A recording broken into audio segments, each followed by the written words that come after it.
The following content is not suitable for children. Time to get specific. What turns you on?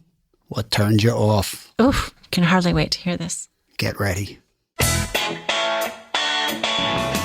Welcome to Foreplay Radio, Couples and Sex Therapy. I'm Lori Watson, your sex therapist. And I'm George Fowler, your couples therapist. And we are passionate about talking about sex and helping you develop a way to talk to each other. Our mission is to help our audience develop a healthier relationship to sex that integrates the mind, the heart, and the body. So we're going to use our acronym, right? Best sex. What is the best sex? And we want to think about best. B is for body, E is for emotions, S is for spirit, and T is for our thoughts. And we're going to think first about what the turnoffs are, right, George? Yes, we're getting so many questions and comments from our listeners. We want to practically go through a list. What works, what doesn't work. So we're going to start off just going in each category. We're going to start off with our bodies. What are some things that turn us off, put on brakes in a relationship? Yeah. Number one thing I hear is poor footwear from women. That's not nice, Lori. Women get turned off by men's shoes that are not nice. I did have a patient who, she went on a date with this guy who, he had money, he was fine. And she said he came in unpolished scuff shoes. And she said, if he's not going to care about those kinds of details, it's forget about it. This is a good lesson for the men listening out there, because I could care less what my shoes look like. We know that. Right? But if you think about it, women love shoes for the most part. My wife's closet's got a whole rack of them. I'm like, it's nice. And I am up here in New York with George in person live, and I actually saw their closet because Kathy invited me to help pick out George's shirts that we were going to use for our photo shoot. And you're right. She has a rack of shoes. And I have 3 pairs. And you have beat up. You have 3 pairs. I got to up my game. Shoes. I got to up my game. Now that I understand how important this is, I had no idea. This is a revelation to me right now. Poor shoes. Poor shoes. That's a turn off from the body. Big one I hear. This one is just bad news. Is poor dental hygiene. Mm-hmm.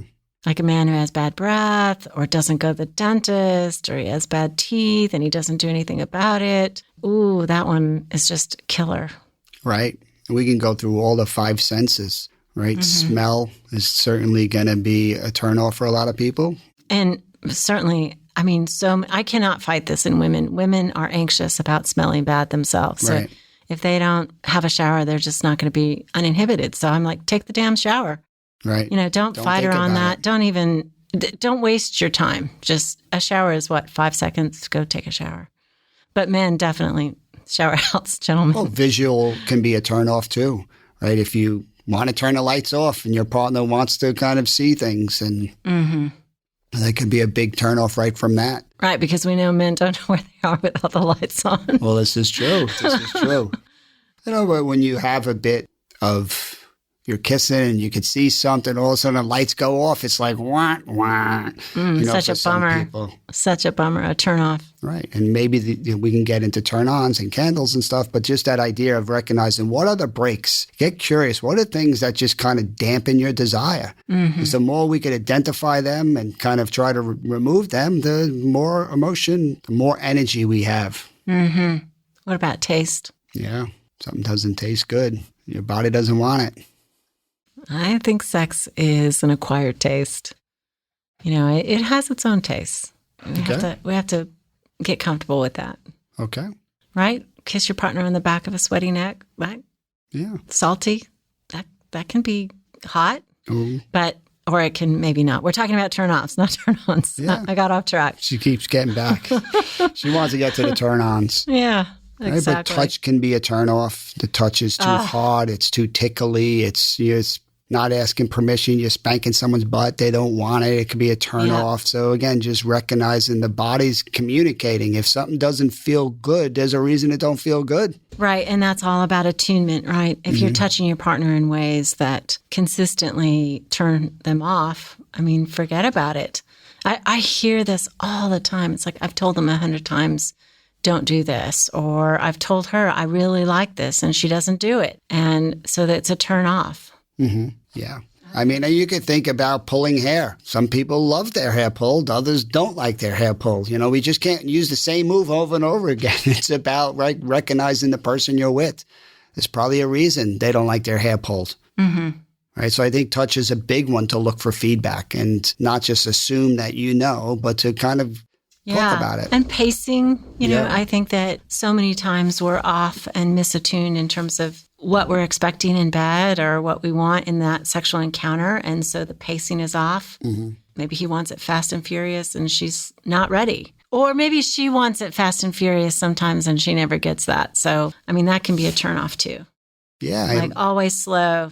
You're in a good rhythm and it's working well and you mess with that rhythm, it's okay for the body to say, I don't like that. Like, really, you were right where you needed to be and that was working well. Please don't move it. Mm-hmm. Don't stop. Don't stop. Okay, so what about our emotions? What's the turnoffs there? Obviously, resentment. Mm-hmm. You were talking this morning with your wife about that book, Fair Play.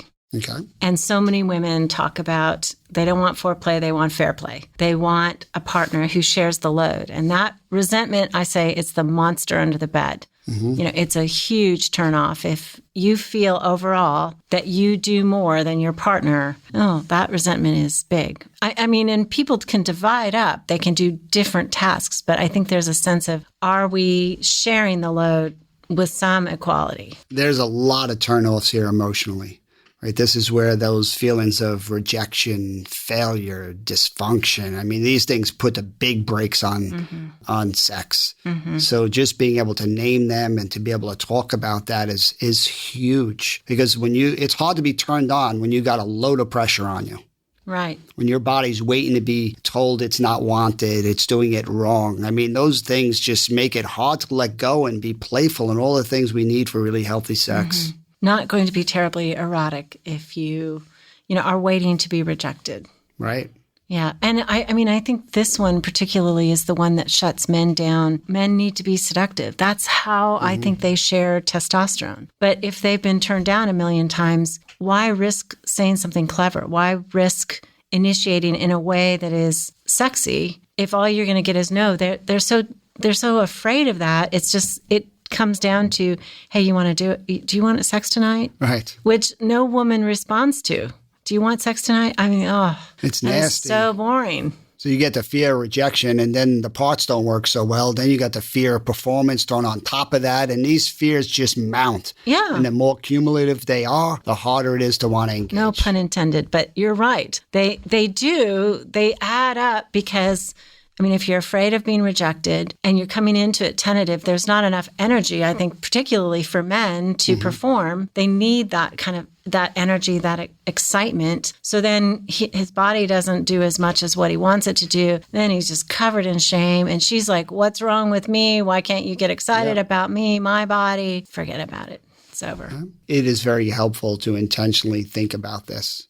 Right? If you're worried about what your body looks like, you're worried about your partner not liking it, you're worried about things not working, these are all going to put brakes on the process. And the more we can name those brakes, the more we could kind of free them up and then go to the other list, which we're going to get to. All right, let's move on to spiritual. Okay.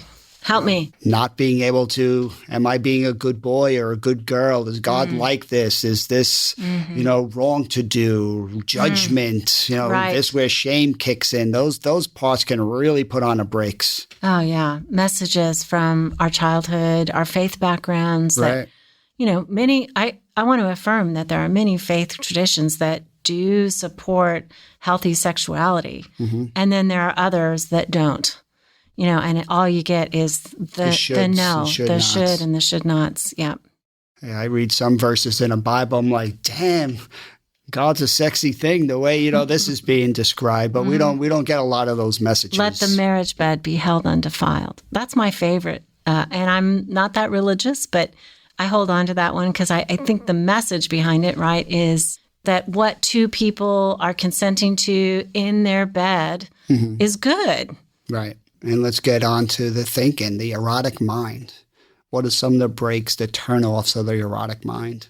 I think that the ladylikeness, when I was growing up, right, ladies, young ladies, there was a decorum, a way you were supposed to behave. And I've said this before on the podcast, but I remember being 5 years old in the doctor's office and my mother saying, ladies sit with their legs crossed. And I remember thinking like, why? That's uncomfortable. You know, my brothers got to sit any which way they wanted. But there's a closeness that we're socialized. Legs are closed. And, you know, when I hear people say about a lady, my thoughts are about, you're talking about a set of behaviors that goes through that is polite. And you know what? To be sexy in bed, you kind of got to let go of the lady. Yeah. You know, yes, the freak in bed, or at least the woman who can open her legs and isn't polite and isn't so worried about what her body smells like, the noises she makes, anything. It's like, it's really having to be unladylike as a woman. And, you know, I think for men, and I want to be really careful here, but so many men have a part of them that doesn't want to offend a woman and doesn't want to hurt a woman.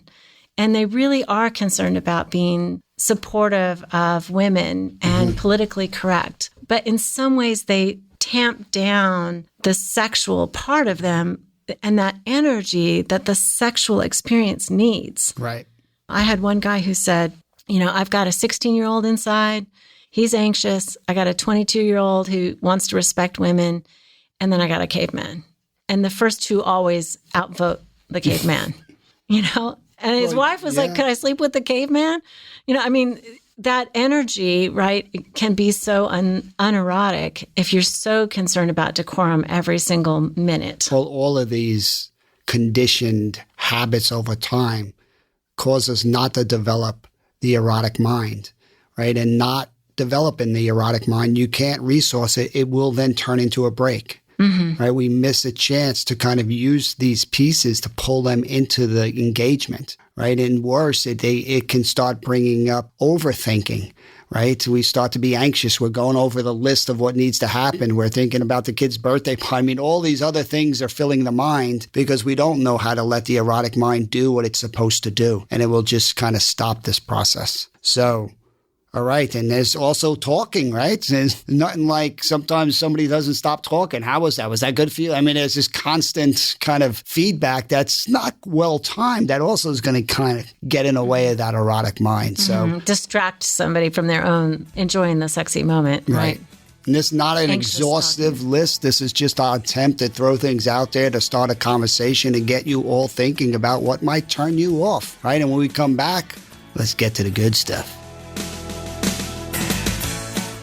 Hey, I just want to take a minute to thank our Patreon supporters. I am very grateful for what you've done, and we'd love to invite the rest of you in on our mission. Your support means more than you realize, and it keeps this project moving forward, and we're really hoping to reach greater heights. Find a link on foreplayradiosextherapy.com or foreplayrst.com, and we are so thankful for your support. Frustrating low libido can be, well, frustrating. Sound familiar? Visit addyi.com/foreplay and complete your online consultation today to see if Addie or flibanserin is right for you. Addie is for premenopausal women with acquired generalized hypoactive low sexual desire disorder, HSDD, who have not had problems with low sexual desire in the past and who have low sexual desire no matter the type of sexual activity, the situation, or the sexual partner. The low sexual desire is troubling to them and is not due to a medical or mental health problem, problems in the relationship, or medicine or other drug use. Addie is not for use in men or to enhance sexual performance. Your risk of severe low blood pressure and fainting is increased if you drink 1 to 2 standard alcoholic drinks close in time to your Addie dose. Wait at least 2 hours after drinking before taking Addie at bedtime. Your risk of severe low blood pressure and fainting is also increased if you take certain prescriptions, over-the-counter or herbal medications, or have liver problems. Low blood pressure and fainting can happen when you take Addie even if you don't drink alcohol or take other medicines. Sleepiness, sometimes serious, can occur. Common side effects include dizziness, nausea, tiredness, difficulty falling asleep or staying asleep, and dry mouth. See full PI, including box warning at addie.com/PI or call 844-PINK-PILL. Visit addyi.com/foreplay.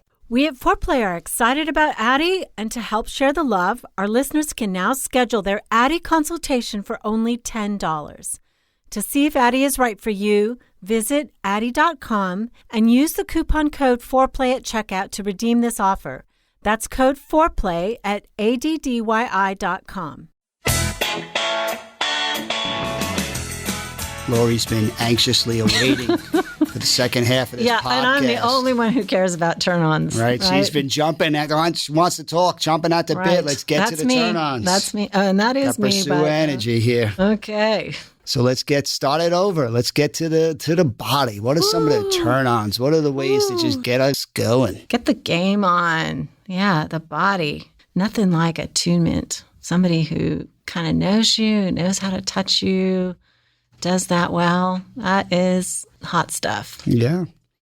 Different types of touch. Let's get specific, right? Pressure, tempo, texture. There's so many elements to this, the timing of it. We can really get a lot better if we practice and we're intentional. Yeah. And we need to know ourselves. We need to know those touches that turn our partner on to make hot sex. Nice. Yeah. Let's go to those senses. Smell. Right? Smell nice, clean. That's a big turn on. Perfume, aftershave. Cologne. Yes, please. Nice. All of that is so good. Even a nice shower with good soap. That can be great. I got to feel my soaps a lot like my shoes. I got to up my game, Lori. I got to up my game. George, I know what I'm going to send you for Christmas. Good soap. Okay, what else? Smell, sight. Right. Those candles, just the right light. Talk about the men and the visual. This is where you nail that need. Yeah, the light can be really important because men can be visual. It's a can big, be? Well, I don't want to generalize too much, but yes, men. But generally, men get turned on visually. They like seeing their partner in whatever they're in. That's why negligee, striptease, all these things they feed the part of that brain that kind of gets the erotic mind going to just have that visual. That's the springboard, right? So, when you just turn the lights off, that's not going to get that part of the brain kind of lit up. She turns the lights off because she believes that he's not going to like what he sees. Right. He wants the lights on because he does like what he sees, and it turns him on further. Exactly. Ooh, what a miss. What a miss. Yeah, but I think you're right. Men are so visual and so hard to get across to a partner who is not comfortable with that. And this touch isn't just for your partner, right? With the visual, we're trying to get men especially more grounded in their body. Can you feel your heels? Can you feel your butt on the bed? Can you feel all these different parts of your skin? And that it's so important to being relaxed, to not getting too intense and too tunnel vision focus on just your genitals, right? So again, it's a huge part of being turned on. Yeah, that is good. Him having full sensuality, him thinking about his body as a whole. Men liking. Do you think men though like a whole body massage before they have sex? Absolutely. Who doesn't like a massage? Yeah. Right, but they just. But is that like frustrating because he really wants to get to sex? No.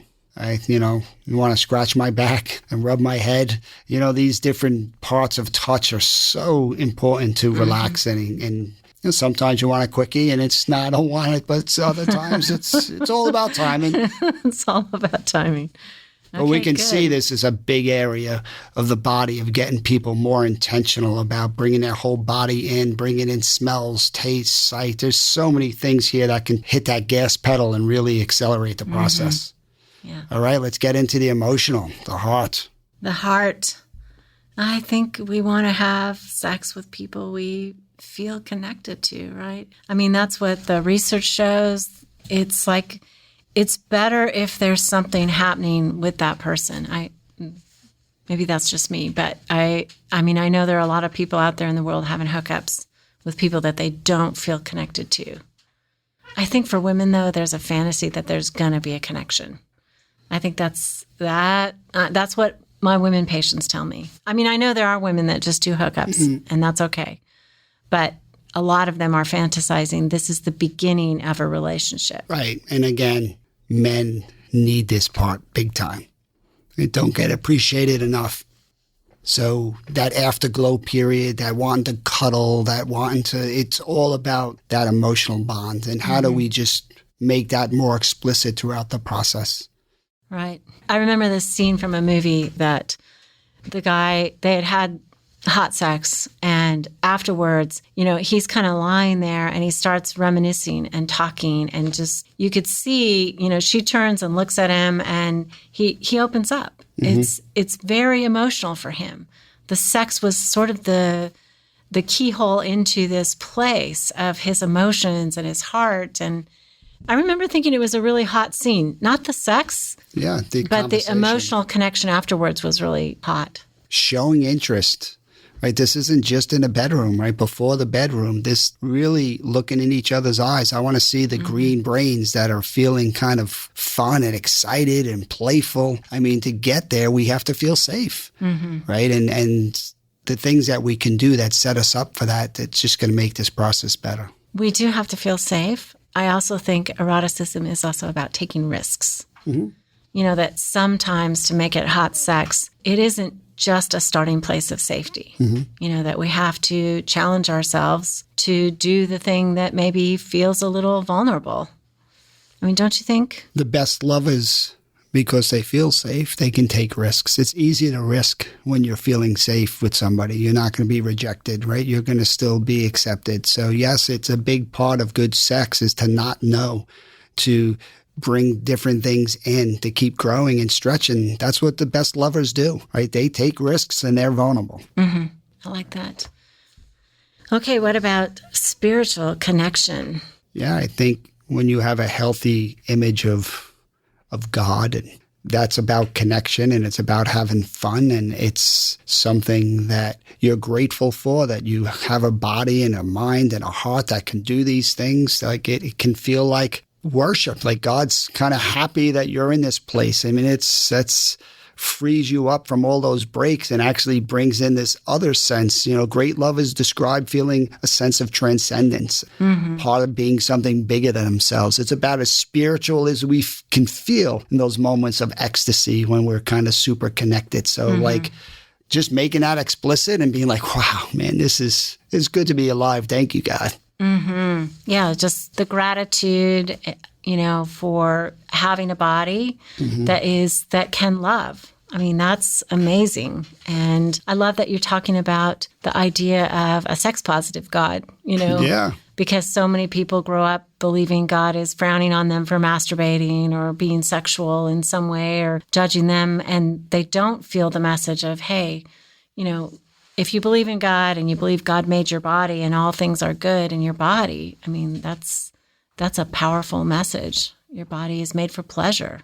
You know, the clitoris, like there's no other reason for a clitoris except for sexual pleasure.